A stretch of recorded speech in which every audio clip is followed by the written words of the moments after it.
सनातन का ढिंढोरा पीटने वाली बीजेपी ने सनातन विरोधी को दिया टिकट। जिसके पिता पर रामायण जलाने का आरोप, उसे विधायक बनाने चली है पार्टी। रावण की पूजा और रामायण जलाने के गंभीर मुद्दों से जुड़ा है नाम।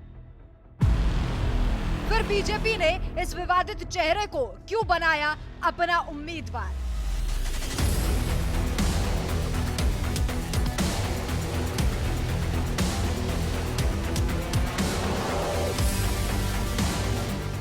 यूं तो बीजेपी को अक्सर आपने धर्म के नाम पर लड़ते हुए देखा होगा, धर्म के नाम पर वोट बटोरते देखा होगा। बीजेपी का सनातन का नाम लेकर सत्ता की कुर्सी तक पहुंचने का किस्सा बेहद पुराना है।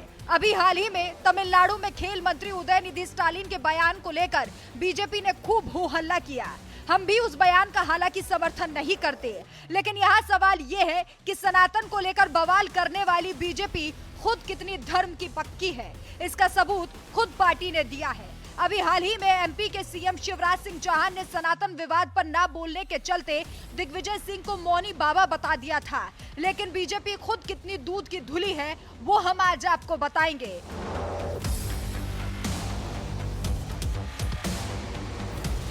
शिवराज के इस बयान के करीब 4 दिन बाद 19 सितंबर को मोनिका मनमोहन शाह बट्टी ने बीजेपी ज्वाइन की और 26 सितंबर को एमपी विधानसभा चुनाव के लिए जारी की गई तीसरी लिस्ट में उन्हें अमरवाड़ा से उम्मीदवार बना दिया गया।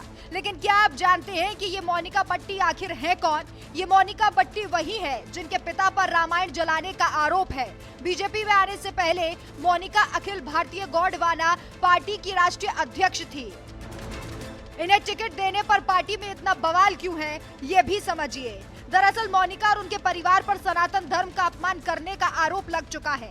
बीजेपी की कथनी और करनी में कितना फर्क है, इसका अंदाजा आप इसी बात से लगा सकते हैं कि जो सनातन धर्म को लेकर बवाल कर रही है, उसी ने सनातन का अपमान करने वाले लोगों को टिकट दे दिया है। कौन है मोनिका बट्टी? मोनिका बट्टी मनमोहन शाह बट्टी की बेटी है। मनमोहन शाह बट्टी का साल 2020 में कोरोना के चलते निधन हो गया था। मनमोहन शाह बट्टी गोंडवाना गणतंत्र पार्टी के अध्यक्ष थे और इसी पार्टी से एक बार विधायक भी रहे। मोनिका बट्टी युवा नेत्री के रूप में उभरकर सभी के सामने आई। मनमोहन शाह बट्टी पर रामायण जलाने का आरोप लगा है। मनमोहन शाह बट्टी ने अपने गांव देवरी में रावण का मंदिर भी बनवाया था। मनमोहन शाह बट्टी के परिवार में रावण की पूजा होती है। दशहरे पर रावण को जलाने का विरोध भी इनके परिवार के द्वारा किया जाता रहा है। मोनिका बट्टी के परिवार पर हिंदू साहित्य को बांटने का आरोप भी लगा था।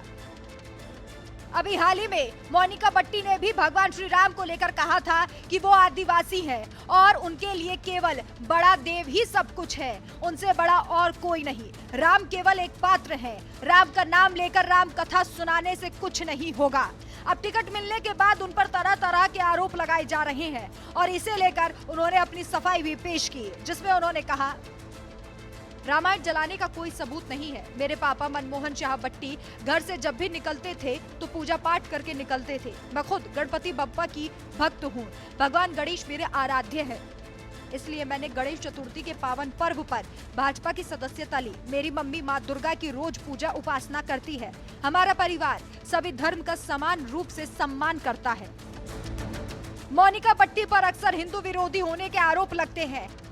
ऐसे में एक सवाल सभी के जहन में तैर रहा है कि आखिर बीजेपी ने उन्हें टिकट क्यों दिया, और उससे भी बड़ा सवाल ये है कि क्या सनातन का अपमान करने वालों को बीजेपी अपनी पार्टी में इतना सम्मान देने से पहले एक बार भी नहीं सोचती, और जबकि दूसरों को कोसने के लिए एक मौका नहीं छोड़ती है।